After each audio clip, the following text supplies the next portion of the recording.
you're going to have some big stuff coming at your face. Yeah. And it's going to be coming at your face frequently. Someone's going to clip that and use it against me. I don't like that.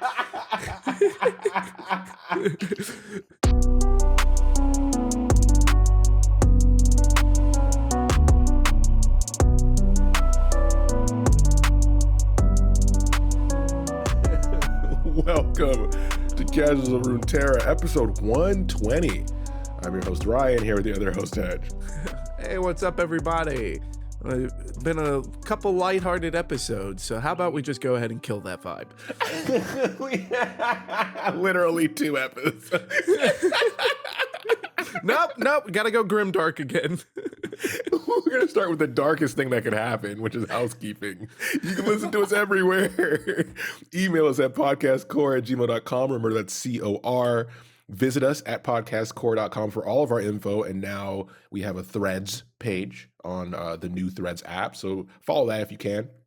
We'll be posting stuff there and hopefully shifting over to that platform as it grows, because Twitter sucks. Twitter, yeah. I think everyone listening knows Twitter is pretty much useless for communicating anything. So as that grows, we want to be posting there. So you'll see like the episode updates. We're doing little clips from the little quotes that kind of stand out to us as we read these stories, and pictures that go along with them and stuff like that. Just some interactive stuff.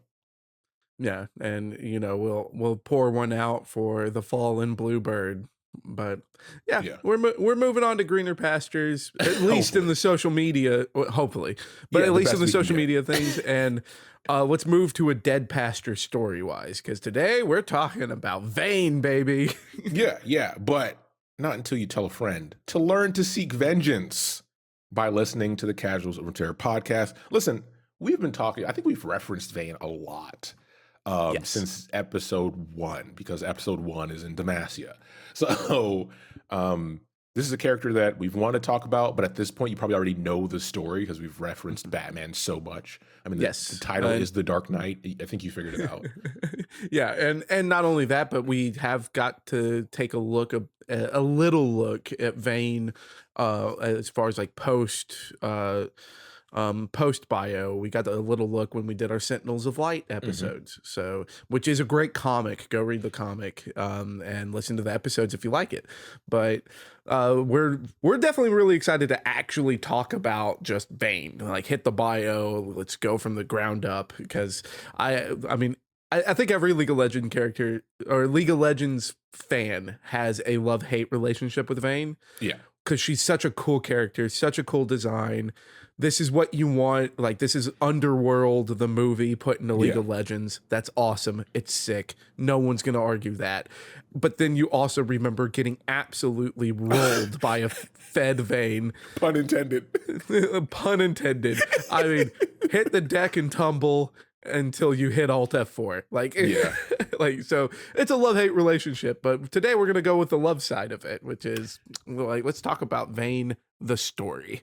Yeah, so we'll start with the spell. The spell here is not as relevant as it usually is. We went with Condemn, which is a 6-cost fast spell that says if you're attacked, or if you've attacked 2+ times this round, I cost 5 less.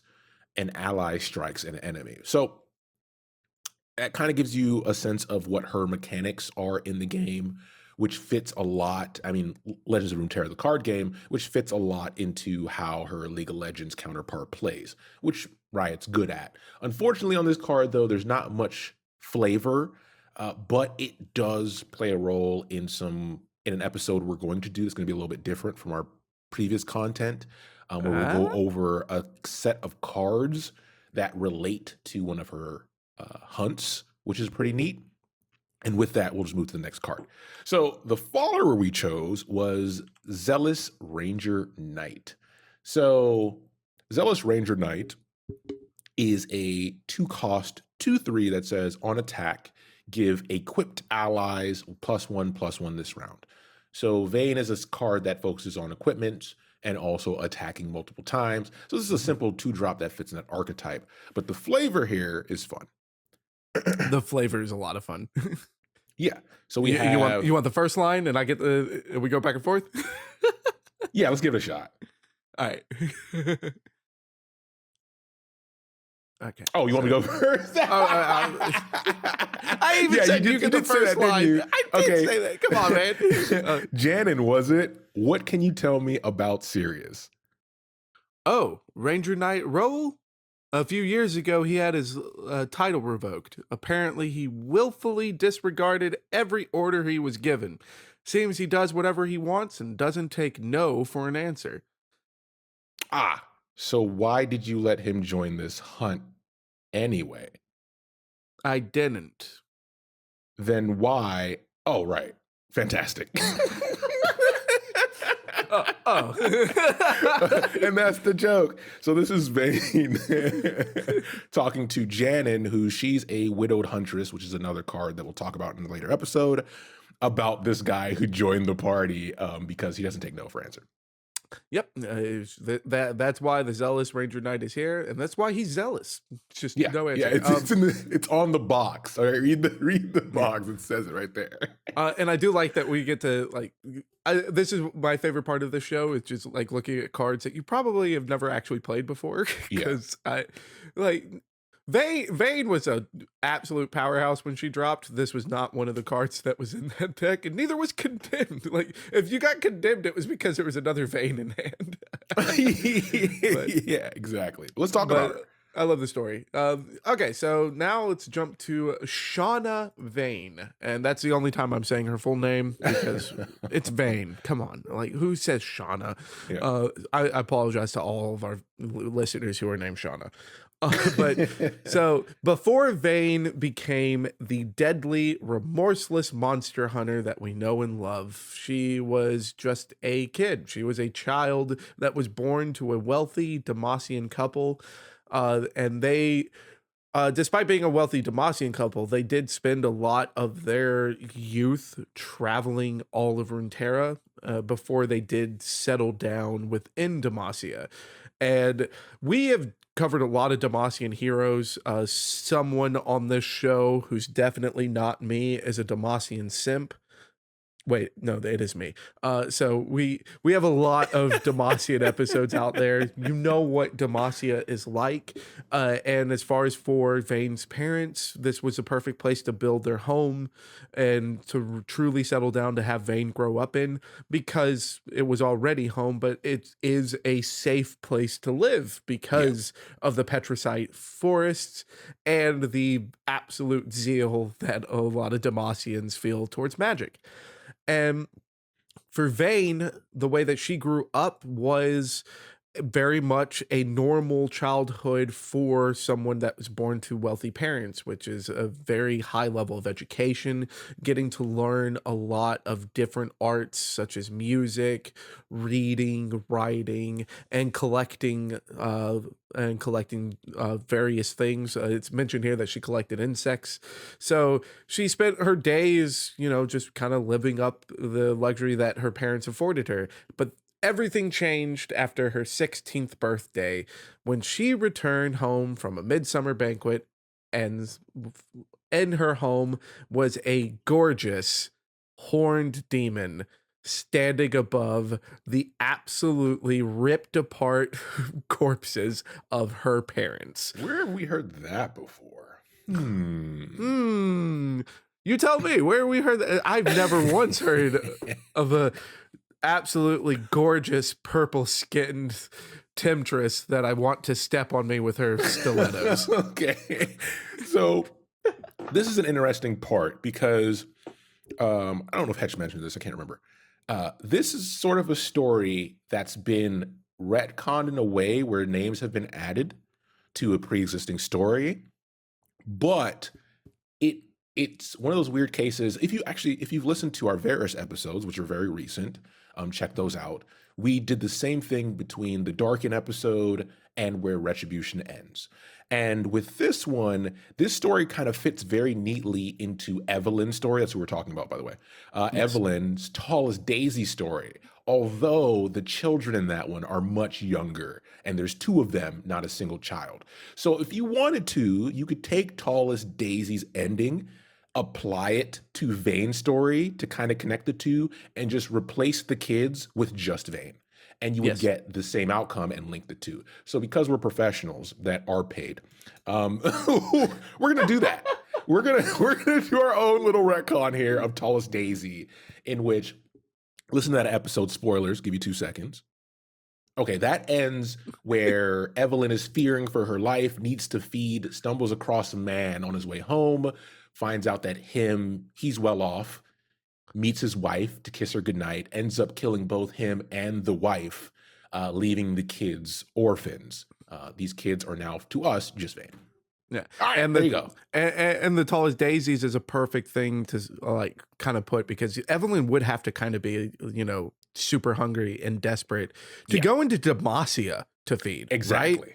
Like this is already just like a place in Runeterra that's already uncomfortable for her because of all the Petricite. She's not Yeah, going to be able to use all of her full magic, which is part of the reason why Vayne sees the actual demon and not just a beautiful woman.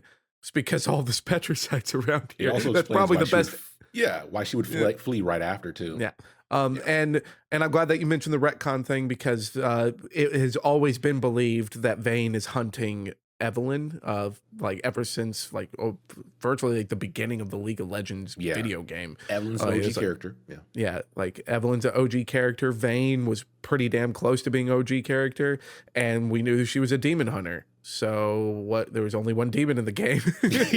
um, so it's nice that they went back and kind of, polished it up and made it a digestible story. yeah, But unfortunately, it wasn't too digestible for Vayne, because now Vayne, shaking and like absolutely heartbroken, she just has the image of Evelyn's smile burned into her brain, and that's all she can think about now. So she's decided that it's like, look, I may have all of these resources that my parents have left behind, and I know that I want to get vengeance for my parents, but there's no way that an army is going to follow me nor believe me, yeah, because again, this is Demacia. What do you mean a demon came into Demacia?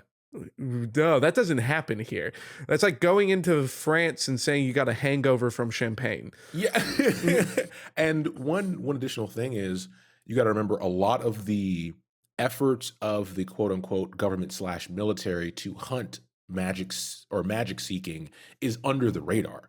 So to be open about this is even more concerning, because anybody who is concerned about magic is handling that in the dark areas, under the radar, off script. Exactly. Yeah. Exactly. So Vayne knows that if she's going to do this, she's going to have to do this essentially alone. Yeah. But she is going to need a teacher, because she's a rich kid. She wasn't trained in combat or anything. So she needs someone that can teach her how to fight, but also teach her how to fight magical beings. Yeah. And she was told many stories by her parents of these iceborn warriors who would fight against the ice witch and her minions in the north.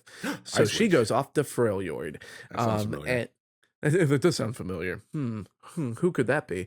But that's a story for another time. So in Freljord, while she is venturing out looking for a teacher, she falls into a trap. Kind of like a pitfall trap, except carved in ice. And it is a trap that was made by an ice troll. And the ice troll's like, all right, sweet. I finally get dinner. And that is until a spear pierces through the back of his skull and out his mouth. And that spear is thrown by a character named Freya. This is one of or not Freya, Frey. Yes, Frey, yeah. Just Frey. Sorry. Freya pops up a lot in other things. Yeah.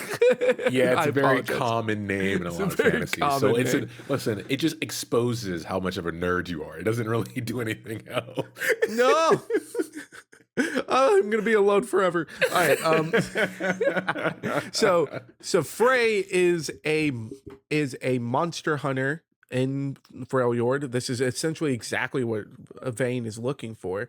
And while Frey is, building a campfire, trying to warm up Vayne to send her off on her way, they bond over the fact that they both have lost their families Yeah. to horrible magical monsters. And that is how Frey became a monster hunter herself, is because she lost her family and now swears to hunt down all the Ice Witch minions until she dies. She's Blade. She's Blade. And Vayne is like, dope. This, you're exactly what I'm looking for. Yeah. Teach me. Frey is a solo huntress, so she's like, absolutely not. I'm not doing that. It's like, well, okay, here. We're gonna have a duel. And if I win the duel, you're gonna train me. And if Yep. I lose the duel, you can use me as bait for these ice trolls. And Frey is like, well, there's absolutely no way you're going to beat me because you're a spoiled rich kid. I already know that's not going to happen. But she does respect the absolute tenacity that Vayne has. It's like, oh, I can see in you the same thing that is within me, which is this endless hunger to get revenge. So they do end up working together, and they go back to Vayne's estate in Demacia, so they have a secluded and safe place to train together. And it is within this time that Vayne slowly becomes the huntress that we know and love now. And it is also within this time that she gets to learn more about Frey. And she learns that they have a lot in common. She starts getting more attached to Frey, so they become really good friends. And she also starts to kind of view her almost like as a mother figure. But there's always this lingering doubt, and that she pushes the mother figure bit aside, as well as this doubt that Frey seems like she knows a lot. Yeah. Yeah. It's a question of who watches the watchers, right? Because the two things of, Fane's age is very important here because she is still young.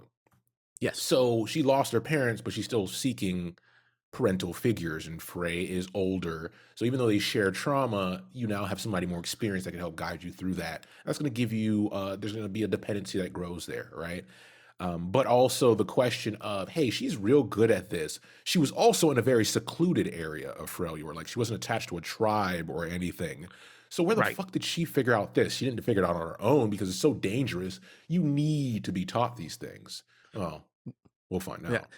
And it's like, as far as to the secluded note, it's like she literally found her within an ice troll trap. Like, you're Yeah, not going to have ice trolls in a city. So exactly. like, Not my but city, brother. Vayne, she swallows all these doubts Yeah, and this now affection that she's feeling. She's swallowing it down because that doesn't help her in her goal, which is to become a monster hunter. yeah, And after some training, they do continue to train for a long time, but they eventually get to a point where they train during the day. And then at night, they venture outside of the petricide forest to try to hunt monsters, to actually put this training into practice. And Vayne does achieve her first kill on a monster that was hunting down merchant caravans at the age of 18. So, that just highlights even further that she's still young. yeah. She's very It's only young been at two this years. point. Yeah. Yeah, so it is at this point after the kill that Vayne has two things happen. One, her and Frey start to travel out and they just become a hunting duo. Yeah. Two, it is with that first kill that Vayne feels emotion she has not felt in a very long time, which is pleasure.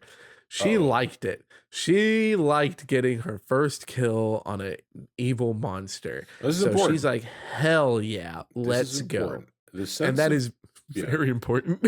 the sense of pleasure from, regardless of the target, the sense of pleasure from killing is something that's associated with no other than the demon herself, Evelyn. That's her whole being, right? Is the thrill of the kill, the pleasure from the hunt.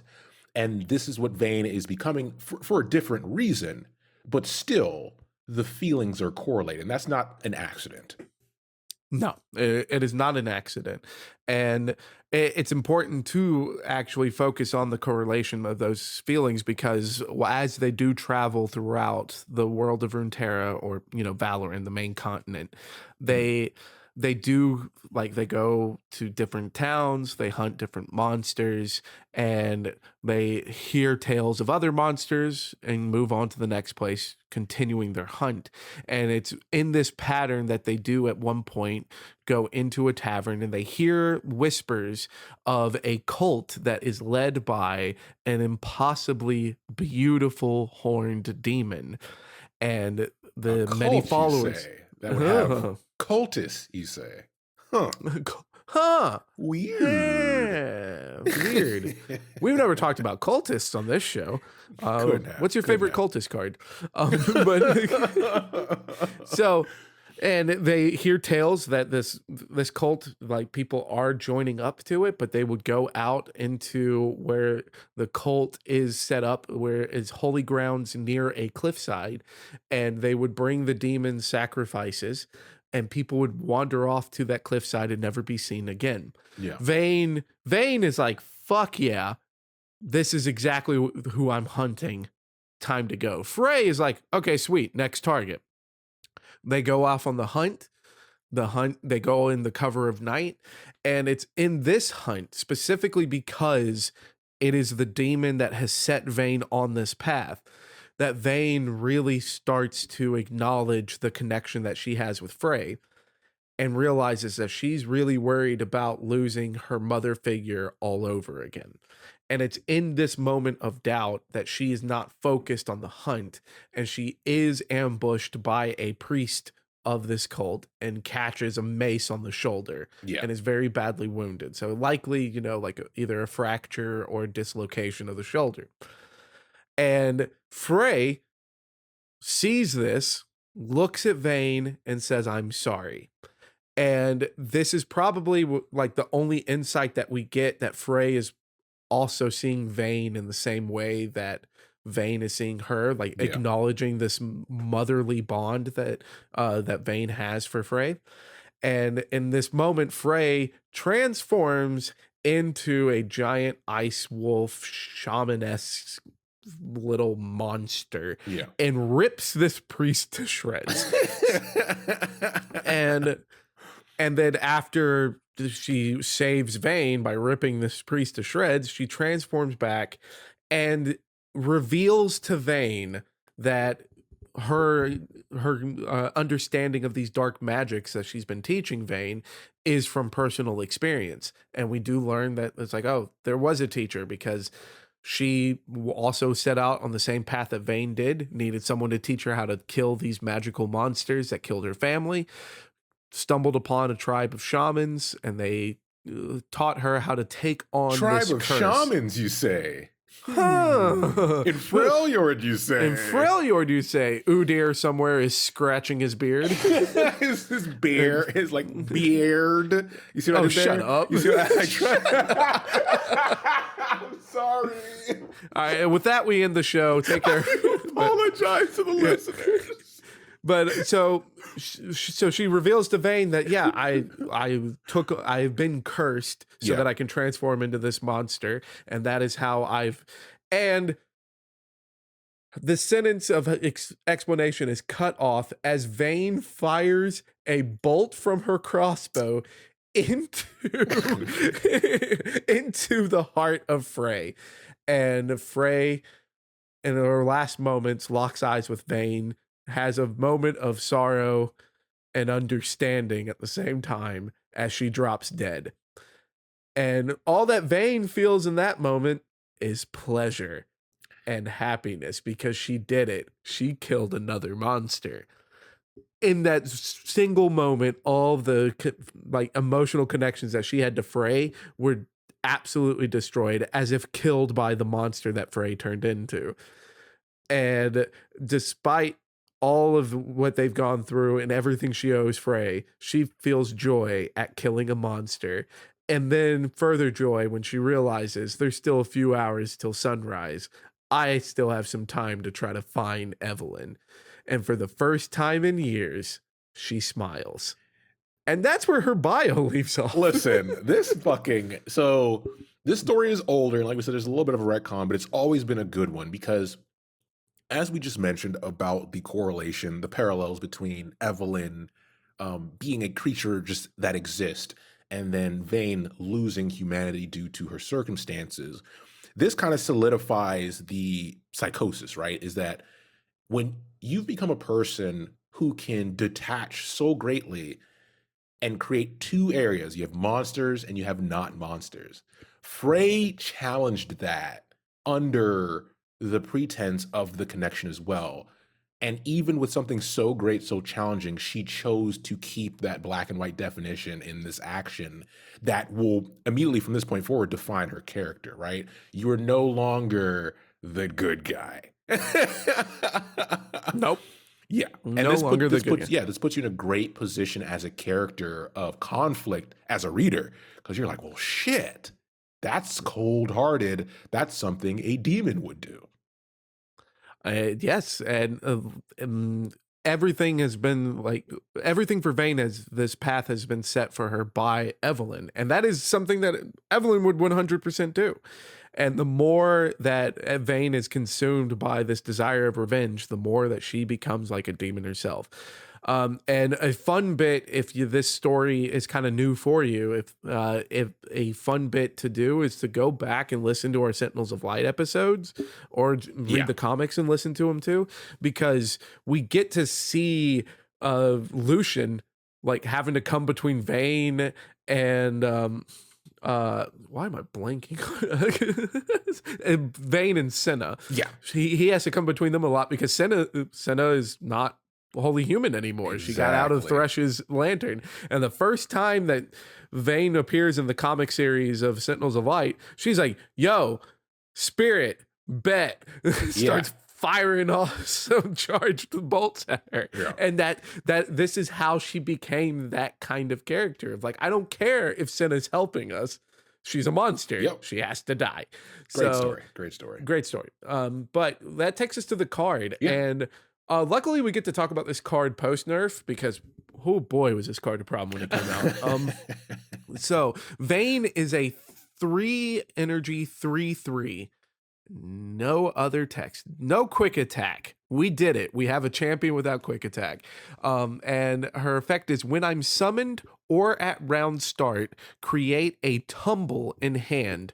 Or if you have a tumble in hand, reduce its cost by 1. And Tumble is a slow spell for 4 mana that is equip an ally with an equipment in hand that costs 2 or less. That ally starts a free attack. All right. And that is very important for Vayne's level up effect, which is I have seen you attack 4 times. So obviously you want to be playing with some rally effects, and to also work with the tumble. It's even better if you have some equipments in hand so that you can buff up some allies to get some free attacks in. But once she flips, she then becomes a 4/4. And when I am summoned or at round start, create a 0 cost tumble in hand, or if you have one, reduce its cost to 0. So if Vayne survives to the point where you've got the 2 attacks in, you're gonna have some big stuff coming at your face. Yeah. And it's gonna be coming at your face frequently. Someone's gonna clip that and use it against me. But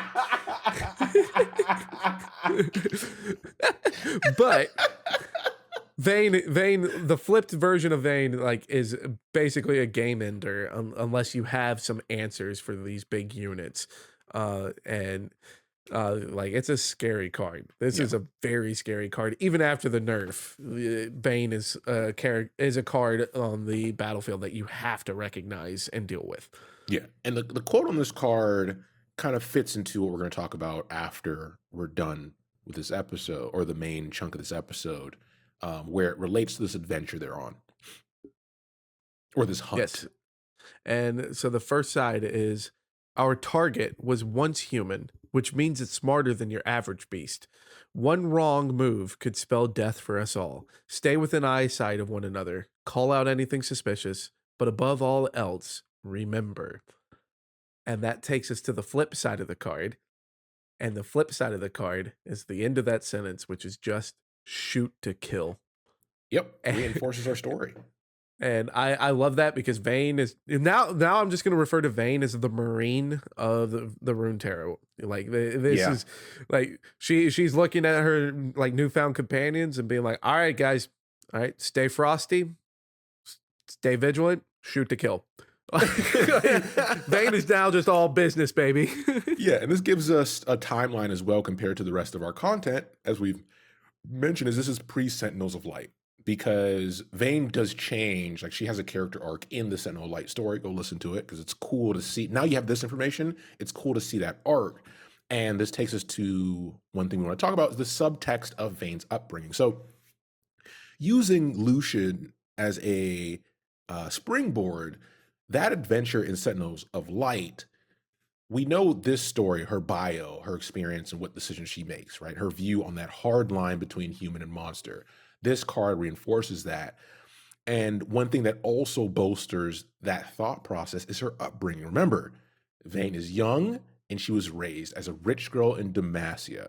So if you know anything about politics in general, usually aristocracy, especially in an oppressive government that's military controlled, if you're raised in that environment, your views would be something along these lines unless you're taught otherwise. But Yes. we know she wasn't because her parents are dead. And that play, if you have that knowledge, you're like, oh shit, that's why her and Lucian are so different in their approach. Because Lucian, pretty much being an orphan, quote unquote, was brought up in a more humble beginnings in Demacia. So his views in Senate situation are a lot different. Yes. And not only because of that upbringing, but also the versions of training is because with Lucian, like not only was his upbringing different from Vayne's, but he was trained by a Sentinel of Light. And the Sentinels of Light, they're fighting for a higher purpose, Yep. right? Like they are fighting to like keep the horrors of the Shadow Isles and then all other kind of magical threats away from humanity. They are fighting to protect.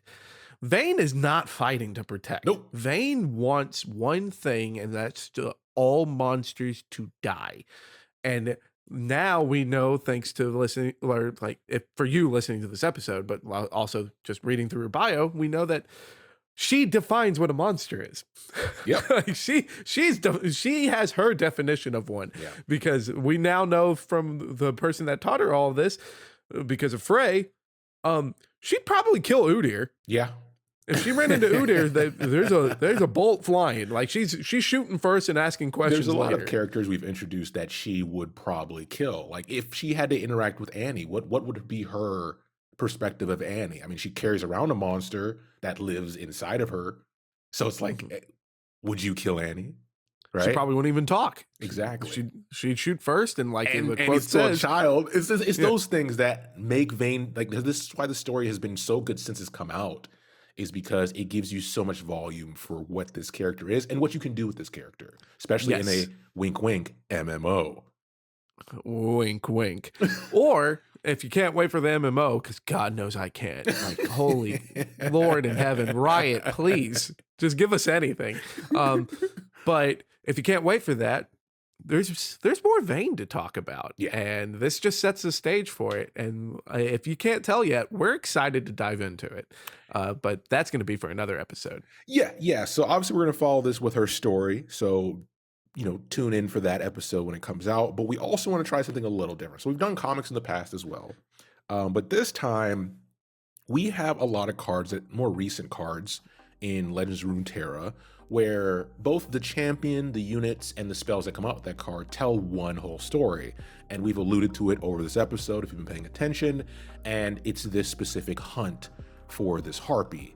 And we're going to do an episode where we go through all those cards, piece together the flavor from those cards to tell a short story. And we want you, once we do that, let us know if you like that format. We're going to call it Hunt for the Blood-Cursed Harpy. So keep an eye out for that when that comes out. Whether it's released on our normal schedule or maybe it's a bonus episode during the week, we'll figure that out. But keep an eye open. Yeah, just stay tuned. And that's and you can stay tuned at podcastcore@gmail.com. Follow us on any of the social medias, housekeeping at the bottom too. Why not? Because we're super excited to dive into it and we don't want you to miss it. Yeah. So with that, thanks for listening, and we'll be back soon with the next episode. Yeah, take care, everybody.